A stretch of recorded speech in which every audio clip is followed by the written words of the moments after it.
aš girdėjau, tu repavai kažką.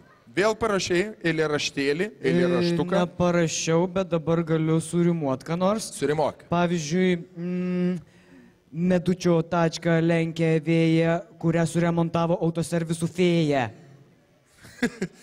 Nežinau, ar tavo poezija patiktų Viltei su Osvaldu. O Osvaldas ir Viltė, jie kažkokie literatūrologai?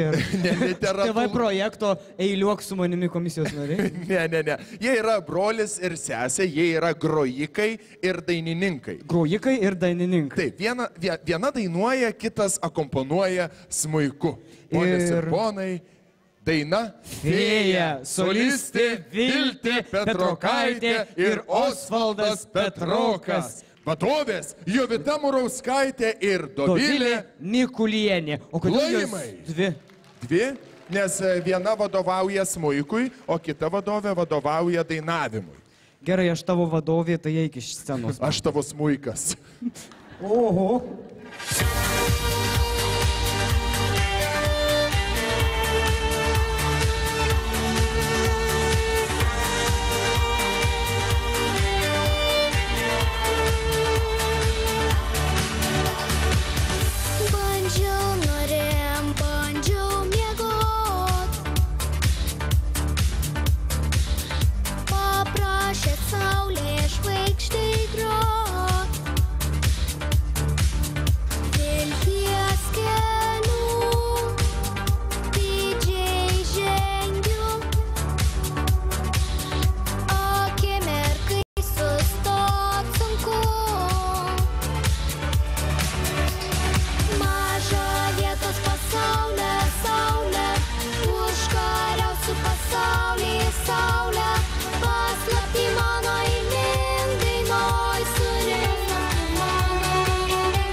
Štai plaukus man